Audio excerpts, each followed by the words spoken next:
Saludos, amigos y amigas de La Respuesta. La semana ha sido interesante, especialmente el 26, fecha natalicia del fundador de la República, Juan Pablo Duarte. Nos puso a pensar, nos puso a meditar acerca de los peligros, de las vicisitudes y de las cruciales circunstancias que se le han impuesto al país en el presente. Me puse a meditar y a revisar documentos relativos a los últimos programas del año 15. Y efectivamente me encontré con que la respuesta ha estado bien alineada, muy bien secuenciada con los acontecimientos. Pero me preguntaba, de todos estos aspectos tan complejos, pero que se han ido desnudando y ya parecen brutalmente simples y comprensibles, ¿cuáles son los aspectos esenciales que yo he tratado? Yo me he referido muchas veces al pacto implícito. Y algunos amigos, especialmente de los niveles populares, a donde estamos yendo con mucho entusiasmo, oyendo cómo se incorpora el ánimo beligerante, si se quiere, de tantos jóvenes, de las masas populares, al esfuerzo del polo soberano. Oyéndolos a ellos, uno me decía, explique mejor lo del pacto implícito. Yo lo entiendo, me decía, pero a la población hay que enseñárselo todavía más llanamente. Fíjense, un pacto es un acuerdo. Son dos o más voluntades que se convocan y se aprueban respectivamente. Es lo que llaman en derecho el pacto sinalagmático. Yo voy a recibir tales o cuales cosas, usted va a entregarme tales o cuales cosas por lo que yo le voy a ofrecer a usted. O un pacto puede versar sobre otras cosas. Vamos a pactar la paz, vamos a pactar muchísimos objetivos que los pueblos tienen. Cuando se habla de un pacto implícito, implícito quiere significar sobreentendido, que no está expresado claramente, en forma expresa y previa. Una persona, vamos a hacerlo bien simple, busca esto, hacia ese objetivo. Otra que sabe que esa persona está buscando ese objetivo, también busca ese objetivo, aunque con otros propósitos. Ellos no están de acuerdo previamente, pero están haciendo lo que se llama empujando en la misma dirección. Que yo he sostenido que los peligros de la nación y del Estado nuestro son hoy mortales, porque han confluido tres factores. El de la geopolítica, esa política de las grandes potencias que a través de Naciones Unidas y de OEA han ido organizando el desastre dominicano porque no sabe qué hacer con el desastre haitiano. A la cabeza de esa misión hay un hombre importante, ¿no? Comisionado, designado por el presidente Obama de los Estados Unidos de Norteamérica, Bill Clinton, a raíz del terremoto del 2010. Un nombramiento que todo el mundo entendió que, bueno, un hombre tan brillante como Clinton viene a supervisar el proceso de reconstrucción de Haití. Bueno, van 6 años de eso. No han podido resolver el problema. 1 millar de ONG, escándalos infinitos, los recursos de la comunidad internacional que fueran prometidos no llegan o mínimamente llegan. Un caos, no hay instituciones funcionales, el Congreso pasa un año y más meses sin reunirse, la presidencia, las elecciones son una burla, y ahora estamos para el 7 de febrero expuestos a un desastre, a un colapso, a un vacío de poder, y un presidente Martelly que acaba de decir, hoy, cuando se graba este programa, aparece en la prensa, si no buscan una solución de algo transitorio, yo no entrego el poder, porque yo no voy a dejar que mi país caiga en un caos. Oiga eso, caiga en un caos. Están en el caos desde hace décadas. Pero esa es la geopolítica la que dice, vamos a hacernos cargo de Haití, lo vamos a reconstruir. Haití no se reconstruye, pero vienen las ideas. ¿Por qué hacer los esfuerzos en Haití? Si ellos no están en condiciones ni siquiera de manejar los recursos que le alleguemos. No podemos hacer un fideicomiso, un control total de Naciones Unidas, una gerencia de gobierno de Naciones Unidas. No, no se puede. Mantenemos unas tropas allá hace 16 años, 17 años, para asegurar la paz. Pero como he dicho otras veces, los norteamericanos están diciendo ahora, sin expresarlo, lo que Ho Chi Minh afirmaba de la guerra de Vietnam. Él le decía, ni se pueden quedar ni se pueden ir. Y los norteamericanos, los franceses, los canadienses, Inglaterra, que tiene una representación en el conflicto excelente de 15 pequeños estados del Caribe, dice, bueno, el problema es que no nos podemos quedar porque los gobiernos están respingando. Está Brasil, está Uruguay, está Chile, ¿qué pasa?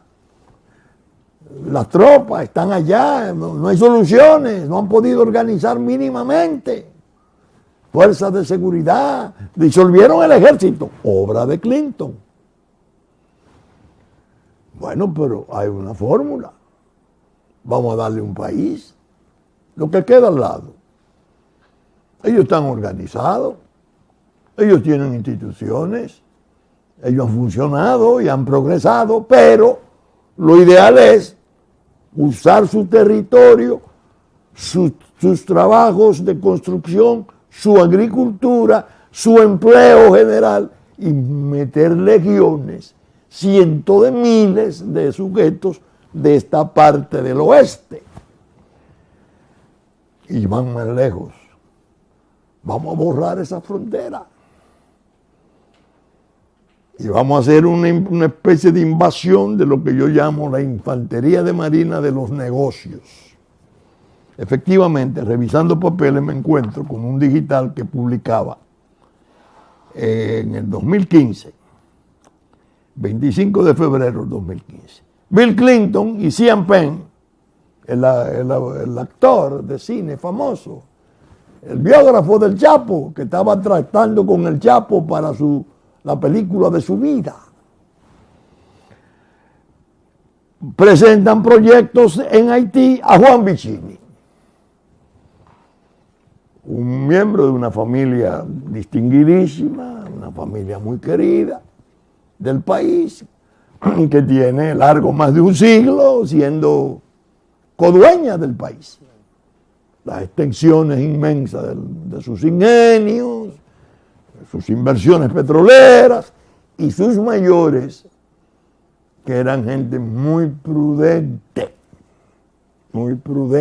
hay que decirlo, en homenaje a la memoria de Gianni, de Felipe, eso era otra cosa. Pero ahora hay una nueva generación, agresivísima, beligerante, que está metida en política y parece que entiende que desde sus capitales esa clase política resulta bien vulnerable, muy lábil, y las tienen en sus manos. Tienen los medios. Ahora acaba de confirmarse que el 67% de la distribución de combustible en el país lo acaban de vender, en comillas, a Total, una compañía formidable, multinacional, francesa. Era de ellos. Bill Clinton y Sean Penn presentan proyectos en Haití a Juan Vicini. Aparece la fotografía, el expresidente Clinton, muy amigo de González Bonster, compañero creo que fueron de, no sé si de universidad. González Bonster es el gran socio del negocio eléctrico de Jejaina. Están todos agrupaditos. Le proponen eso y vienen a la frontera y el joven da $500,000 como una contribución, simplemente para volar en el avión con esos dos personajes célebres del mundo de hoy. Aquí lo vemos con Sean Penn, encantadoramente, revisando su frontera, lo que yo llamo van a parcelar la frontera, va a ser una parcela catastral, extensa, del Atlántico al Caribe, abajo, 388 kilómetros. Están haciendo proyectos magníficos de inversiones. Ajá. Y las inversiones van a ser muy provechosas, binacionales, plan binacional, y hay un financiamiento externo. Bueno, están comprando la República y han entrado por el penthouse de sus capitales. ¿Quién no se queda tranquilo ante esa oportunidad enorme que se le presenta? El crimen organizado. Lo aprendí hace muchos años, pero donde mejor lo aprendí, lo pude digerir. El G9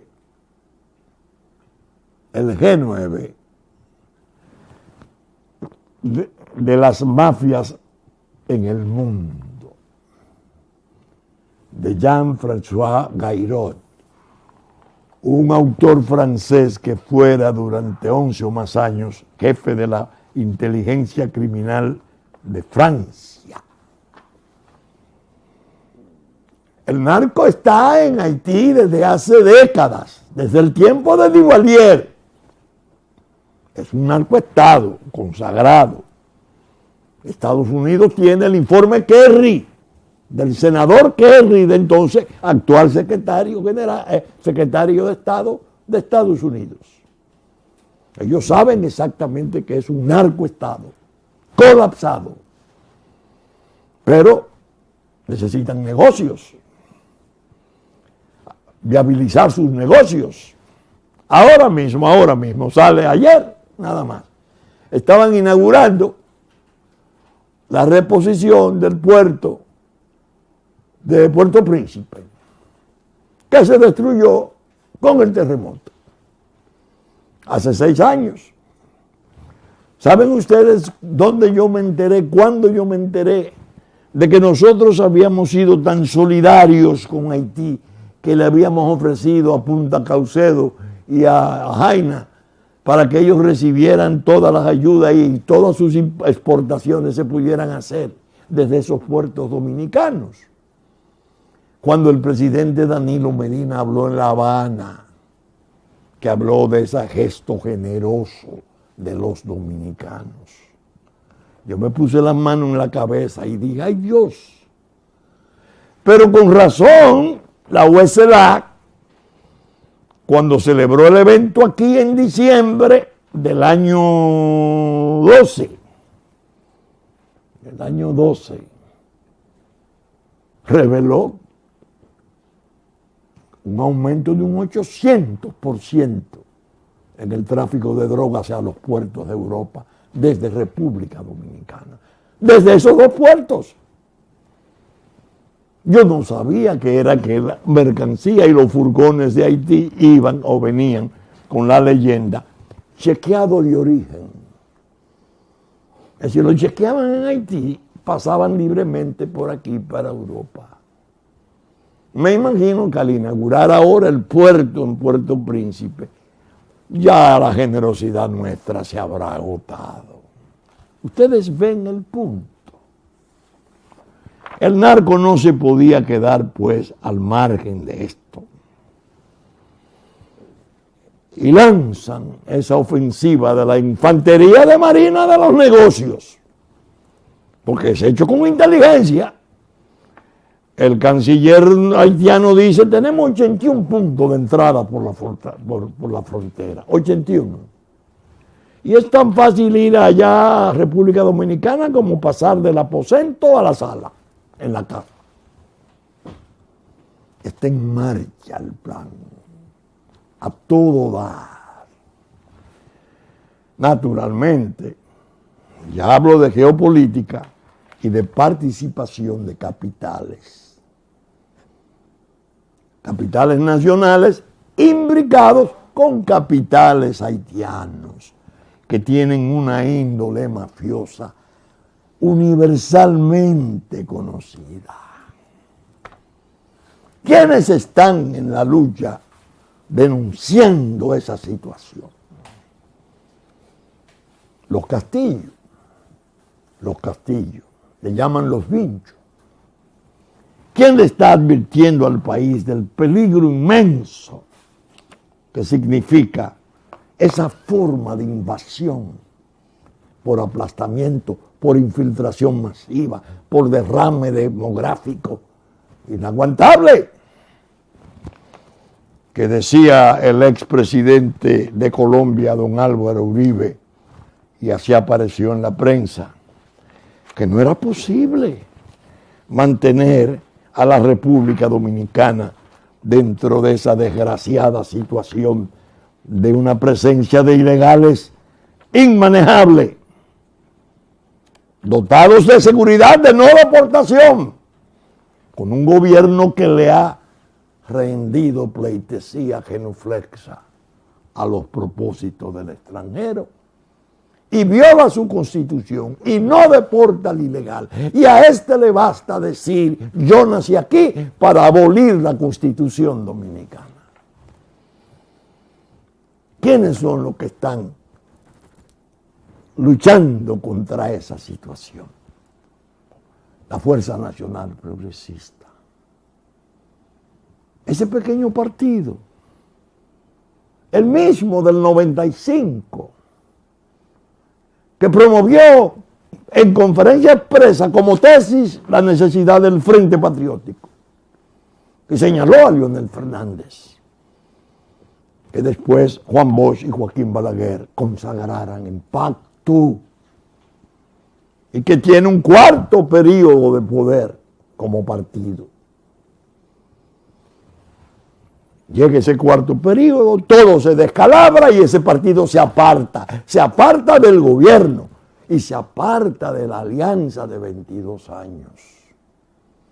¿Por qué? Porque entiende que la República está en un inmenso peligro y que necesita defensa y que el gobierno que ha debido proveer defensa ha desertado y se ha rendido a cambio de permanecer en el poder a como dé lugar.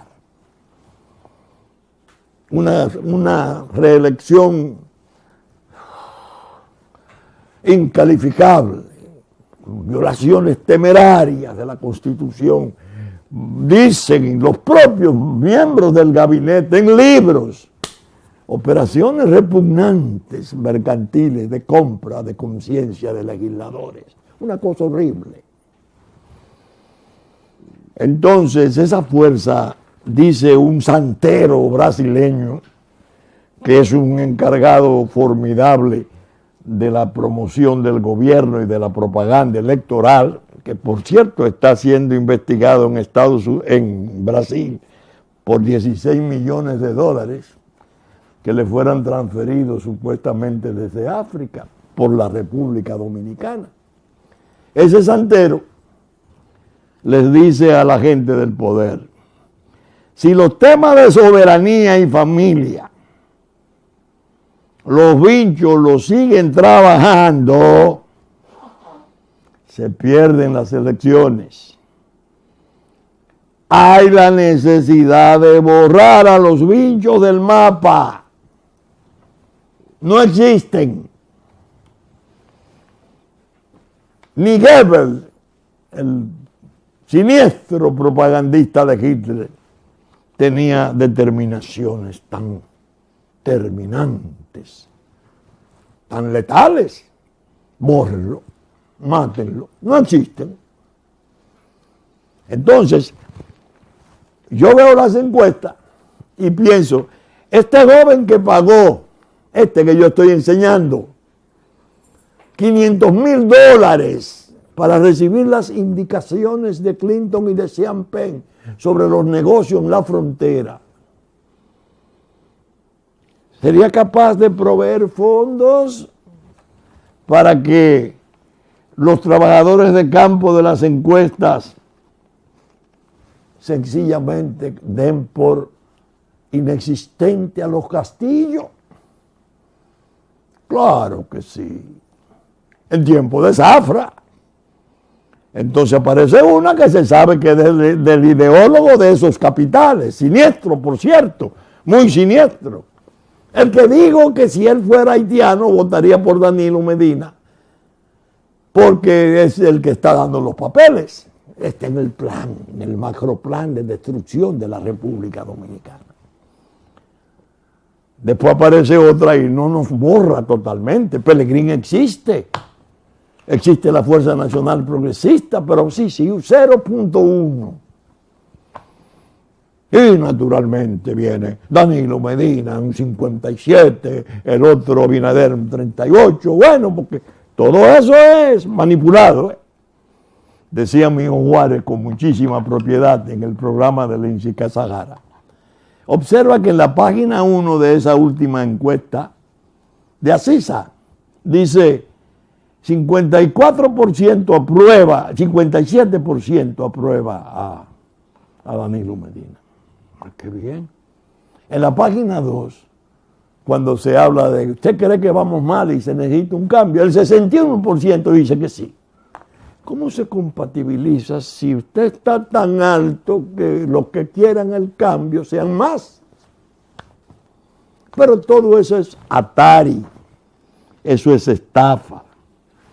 Muchísimos datos, cierto, lo toman. Pero lo que le interesa callar o le interesa condicionar o manipular, lo manejan otros intereses.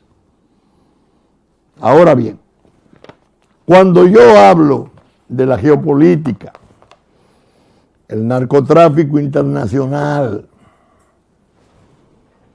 confluyendo en un pacto implícito hacia República Dominicana, buscando más territorio, 5 aeropuertos internacionales, puertos de gran calado, porque necesita más espacio para sus negocios.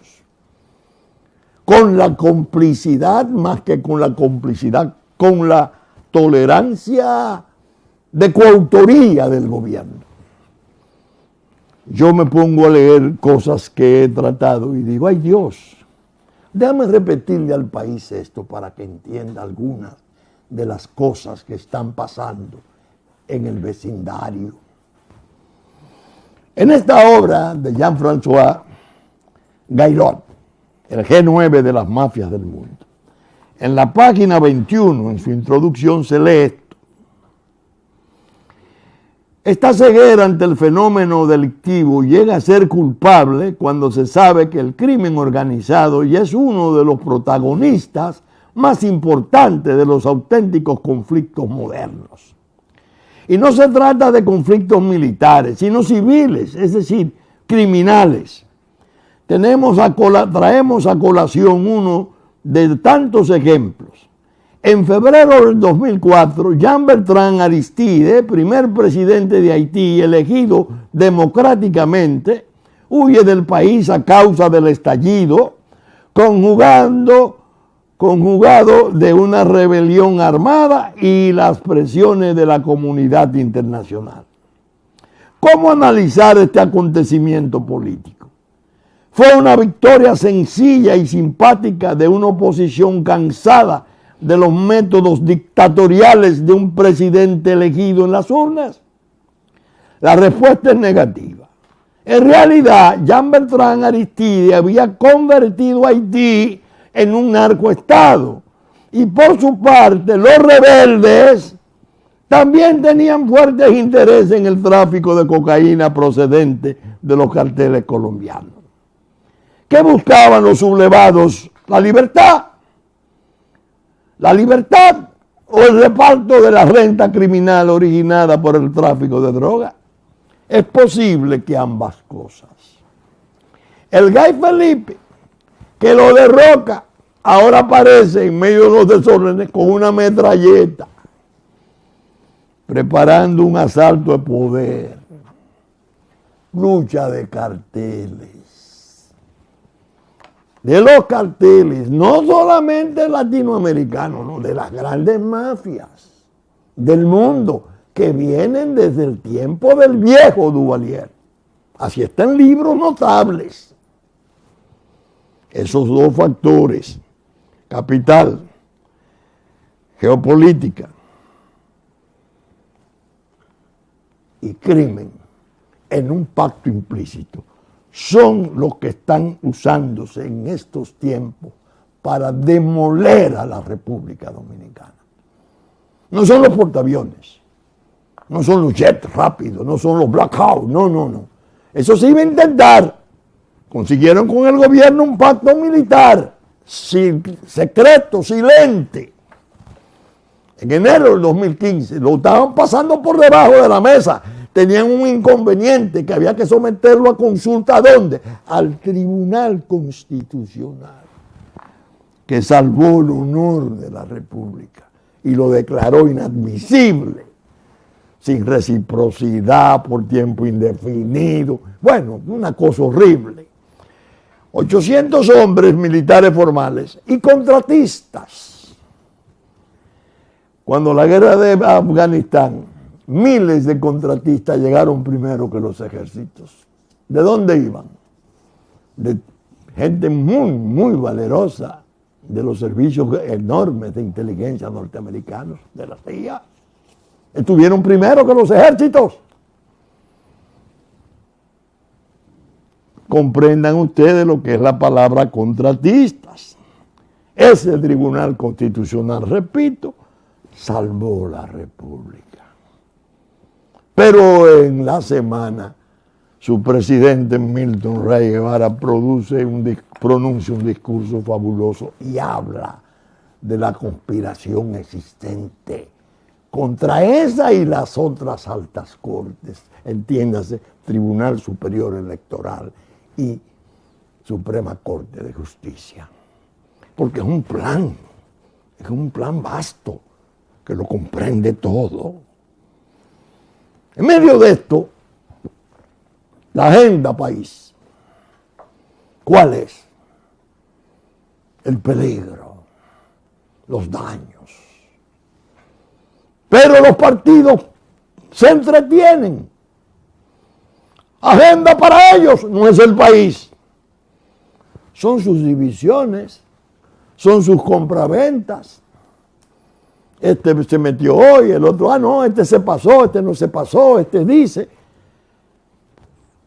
una palabra no se pronuncia denunciando esa situación. Los partidos de oposición desintegrados. El país, con ese instinto maravilloso del pueblo nuestro, se siente indefenso, está inquieto, adolorido, está viendo cómo se le arranca de las manos la patria.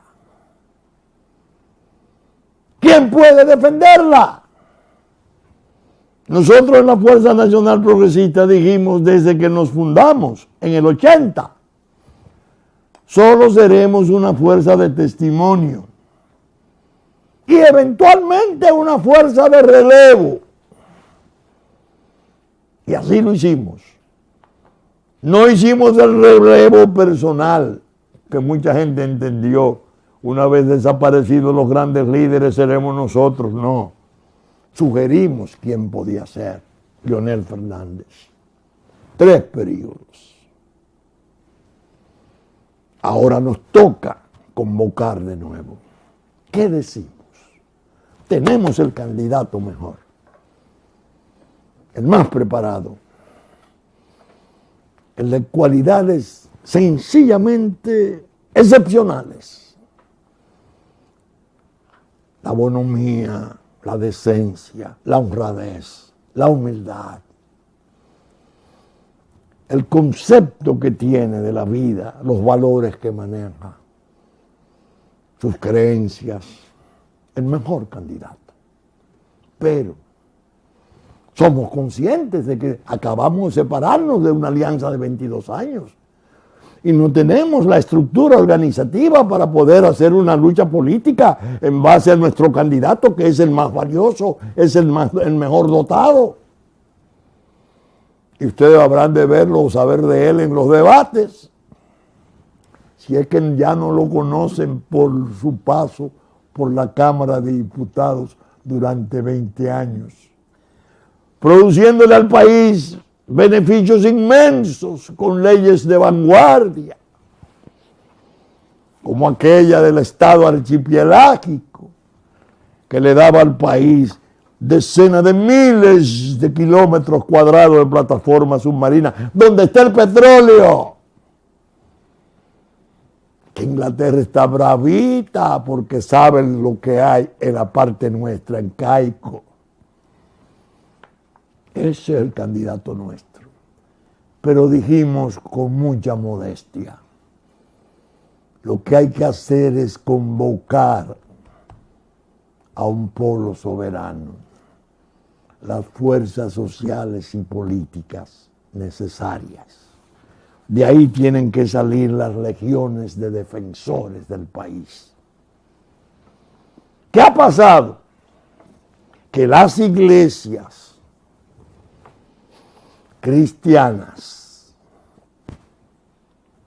están por encima y más allá del presentimiento de los políticos, que como yo hablamos de esos peligros, ellos saben mejor que nosotros cuál es la magnitud de la destrucción que se propone. Y entonces se movilizan y comienzan a proveer al polo soberano material humano de primera clase. Gente muy comprometida en principios, valores cristianos. Entonces viene la inconformidad y la clase política de poder, el poder especialmente con su máquina de fango, comienza a tratar de atacar a religiosos y le dicen, bueno, los ofenden, porque ellos no contaban con que el país tenía esas reservas. Esa era como las legiones, las divisiones de la nieve de Stalin, cuando la invasión de Hitler a Unión Soviética. El servicio de inteligencia alemán no sabía que existían esas tropas de alto adiestramiento. Estaban en Siberia. Cuando aparecieron, ¿Y esto qué es? Las iglesias le han salido al peligro al frente. Y yo leía un Twitter de un importante, según me dicen, porque no lo conozco personalmente, Sugel Michelin, no lo conozco, pero alguien me habló de su importancia en el mundo evangélico. Y él en su Twitter presentaba esto: es mucho pedir que los candidatos a la presidencia y al Congreso revelen lo que creen acerca de temas vitales antes de votar por ellos. Señores candidatos, muchos ciudadanos queremos votar con conciencia, no por colores, sino por valores. Necesitamos transparencia. Queremos saber de los candidatos si van a defender la soberanía territorial y los valores que identifican nuestra identidad nacional. Voy a repetir esta pregunta, esta afirmación. Queremos saber de los candidatos si van a defender la soberanía territorial y los valores que identifican nuestra identidad nacional. Queremos saber de los candidatos si van a defender la vida desde la concepción y van a oponerse a la despenalización del aborto. Respetar la Constitución. Queremos saber de los candidatos si van a defender el matrimonio como la unión entre un hombre y una mujer y van a oponerse a la agenda LGBT. Queremos saber de los candidatos si estarán dispuestos a castigar a los funcionarios corruptos. Queremos saber de nuestros candidatos si van a defender el derecho de los padres de educar a sus hijos conforme a sus propios valores. Queremos saber de los candidatos si van a defender la libertad de expresión y de conciencia. Queremos saber de los candidatos si van a defender nuestra identidad nacional expresada en nuestro escudo: Dios, patria y libertad. Ya Ezequiel Molina, en la batalla de la fe, hacía una exégesis, un examen riguroso de ese lema y cómo estuvo en el pensamiento primario y trascendental de Duarte: Dios, Dios por encima de todas las cosas. Ezequiel decía: Duarte luchó contra un monstruo, nosotros estamos luchando contra un monstruo. El monstruo de hoy peor, porque no es la ocupación haitiana solamente, es quienes la dirigen, quienes la impulsan, quienes están detrás de la destrucción nacional. De manera pues que observen ustedes, la crisis de los partidos ha sido catastrófica. Yo oí a una persona a quien aprecio sobremanera, un hombre íntegro, de una moral impoluta, un hombre correcto, dirigente importante del PLD, y me apené. El gobierno va bien. Nosotros modificamos la Constitución. Leonel estará en la proclamación de Danilo, es decir, fin de semana, el domingo, cuando se esté pasando este programa. Y vamos para la calle, porque lo nuestro es conservar el poder, ya que modernizamos el Estado y nos disponemos a modernizar el partido. Es decir, se señala ahí que todo cuanto se ha hecho contra la República y sus valores cristianos, el partido de Juan Bosch en forma única lo aprueba. Eso es quizás lo que explica mejor ¿por qué las iglesias, especialmente la del ámbito evangélico, se están movilizando y enviando a muchos de su valeroso personal hacia la participación política? Está crecientemente convencido de que el desmantelamiento de los partidos es total y que el propio partido de gobierno, si lograra reagruparse, tampoco tendría mensaje de defensa para la República. Es decir, sería incapaz de objetar a sus gobiernos que han venido a ser un coautor de la desilusión nacional, de la disolución nacional. Apenas que sea así. Esta es la parte que quiero resaltar. Por eso he incluido ese comentario aquí. Incluso se pretende imputar a terceros de estar avivando contradicciones entre ellos, los PLDistas, casi como si no hubiera ocurrido nada entre ellos. Los agravios de Fernández son muy reales. No fue cierto que el gobierno trajo a Quirino. Ese fue un trato tan mafioso y peligroso que se produjeron a raíz de la llegada de Quirino o antes de llegar en los días inmediatos. 2 asesinatos en el país.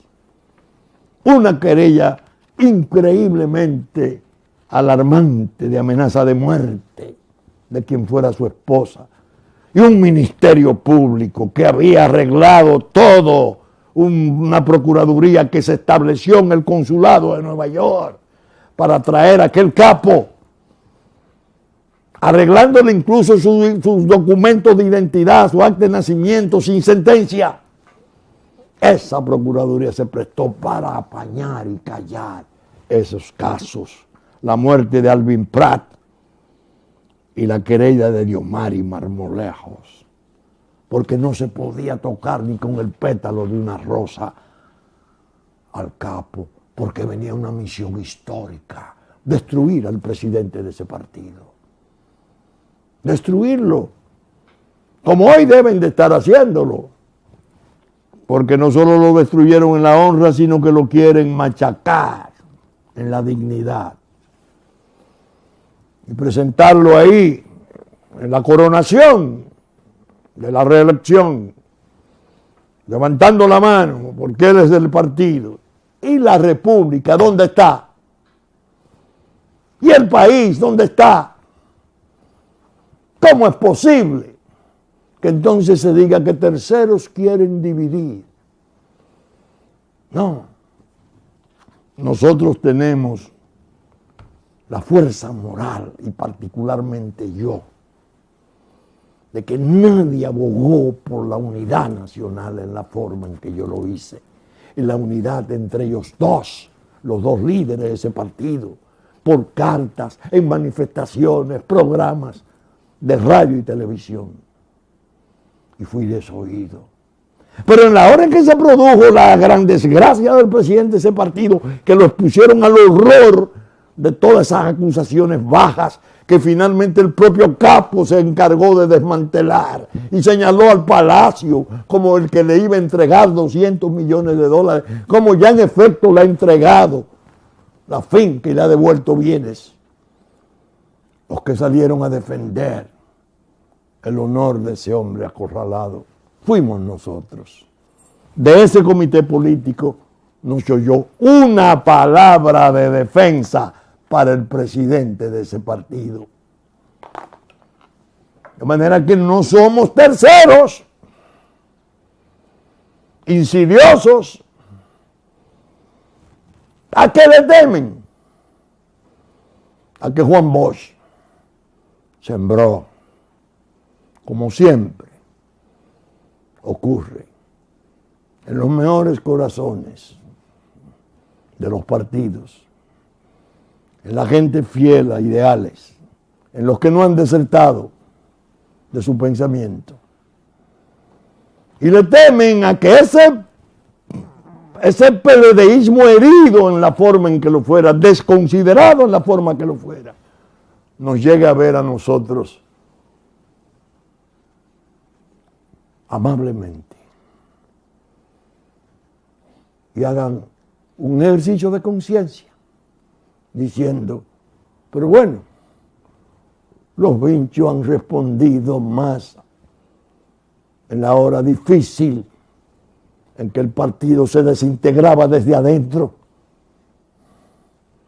pidiendo la unidad, defendiendo al agredido en la forma en que lo hicieran. Óigame, pacto implícito al principio está ahí, en curso, probado ya documentalmente, se puede ver cada día cómo se va desarrollando. Resistencia del pueblo se está organizando. El pueblo sobre la marcha está atento. Nosotros nos reímos de las encuestas porque nunca habíamos tenido un tiempo, nunca, en 35 años, donde la aceptación del público fuera tan agradable, tan masiva. Yo he recibido, y lo agradezco, distinciones importantes del Partido de la Liberación Dominicana. Fui su candidato a senador en el 94. Los aplausos más estruendosos después del de su líder se le daban a Vincho Castillo en todas las manifestaciones. Es verdad, pero la gran masa PLDista, la que formó Juan Bosch, no lo que se haya podido agregar como escoria y los sectores externos que están en sus negocios, sabe de la honradez y de la idoneidad de nuestras posiciones. Hasta aquí tenemos una determinación muy seria, y yo en mi conferencia La Nación y los partidos, 20 años después, un testimonio, lo explicaba. Leonel Fernández ha tenido una actuación interesante. Fue a OEA, criticó la sentencia, ha hecho algunas manifestaciones. No es verdad que tenemos apatridia, muy bien, artículos muy conceptuosos, es verdad, pero necesita definición más categórica, más desafiante, porque él no es líder de su partido. Él tiene vastas capas de la población que le siguen, que no son de su partido, pero sobre todo su país espera de sus mejores hombres, de los mejor dotados, de los que tienen las relaciones internacionales para poderle defender en forma más eficiente, que den un paso al frente. Bien, pero al cerrar el programa, yo vi solo a la ligera, porque no pude leerlo en profundidad, las declaraciones del señor Procurador General de la República, creo que fue en la Cámara Americana de Comercio, me parece, sobre que se estaba estableciendo una estructura judicial bajo control del crimen organizado. Me imagino que él habrá dicho, nosotros hemos resuelto ese problema. Eso es puro cinismo. La manifestación más depravada y peligrosa que se ha dado de un gobierno tratando con el crimen organizado fue la de su Procuraduría, trayendo a Quirino Ernesto Paulino en las condiciones que lo trajeron y con los objetivos que lo trajeron. Ahora se nos dice, tengan cuidado, ojo al Cristo. ¿Qué pasa? Están juzgando en Boston a otro capo y ya hay viajes de aquí para Boston. Parece que entrevista con quién, con Ezequiel Rodríguez de la Cruz, el nuevo amanecer de papá. Y andarán buscando datos. ¿Contra quién? ¿Contra quién? Cuando aparecían las pancartas en su extradición, cuando aparecía diciendo que no renunciaba a su proyecto de Hipólito Mejía. ¿A quién era que se señalaba como más cercano a él? Son capaces de intentar una nueva bajeza.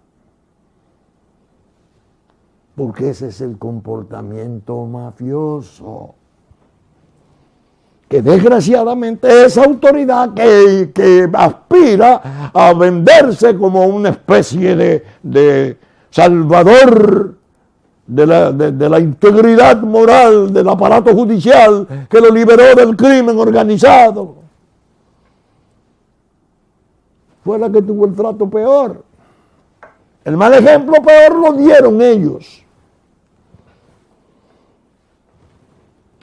Y tendré que hablar luego de la muerte del viceministro de Minas y de su hijo, y cómo se apañó, y cómo se silenciaron las cosas, y todo cuanto se sabe de eso, y el trasfondo terrible de esa ejecución repugnante de un alto funcionario de la nación con su hijo sacado de su lecho.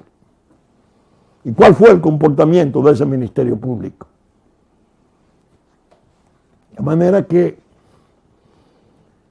como ustedes me oyeron decir al principio, la semana estuvo interesante. En medio de la campaña, yo he aprendido que lo más aconsejable es pensar, reflexionar, dedicarse a sopesar cosas que han ocurrido, examinar documentos, posiciones, porque el país necesita orientación. Y la orientación para el combate que el país tiene que librar, la tenemos que ofrecer a aquellos que estamos más inmersos, más metidos en la pelea, que conocemos los entresijos de todo ese desastre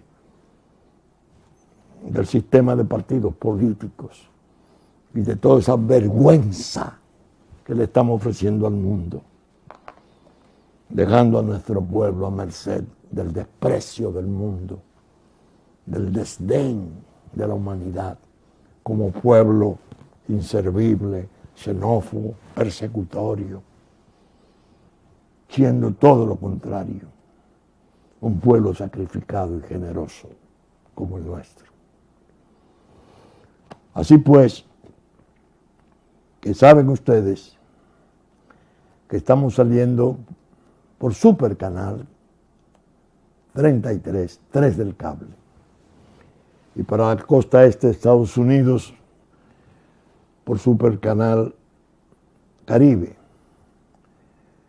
A nuestros compatriotas allá, un abrazo y un saludo emocionado, que ya nos anticipó en Puerto Plata a las 9 de la mañana de domingo, Musavisión Canal 10. A las 9, TV Plata, Puerto Plata. A las 10, Musavisión Canal 10. Teleimpacto, canales 22 y 52, 12 del mediodía, 9 de la noche de domingo, 8 de la noche de lunes. Cinevisión, 2:30 de la tarde, domingo, canal 19.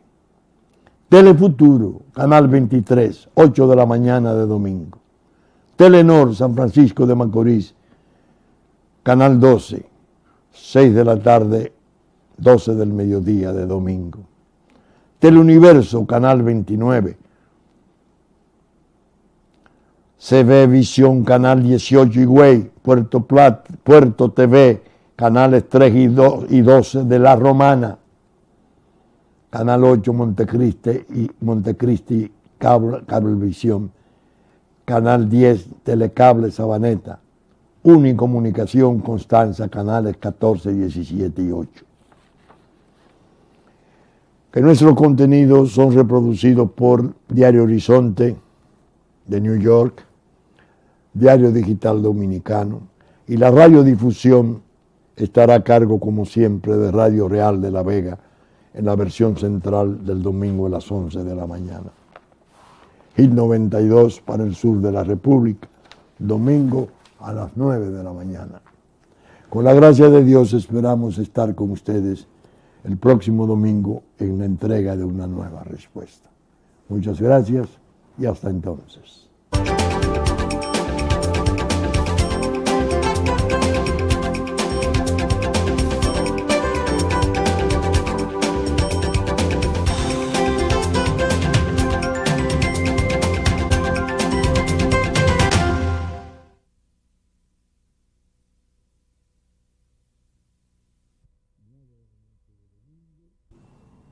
Telefuturo, 10 de la mañana de domingo, canal 23, así como Telenor, San Francisco de Macorís, domingo a las 6 de la tarde.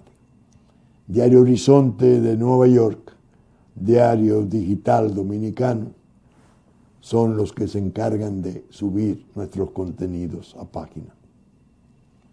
Y claro, Radio Real de la Vega, que radiodifunde los domingos a las 11, invariablemente nuestro programa, como Hit 92, que es la recién llegada con su apoyo generoso para el Distrito Nacional. Con la gracia de Dios esperamos estar con ustedes en una nueva entrega el próximo domingo de su respuesta. Muchas gracias y hasta entonces.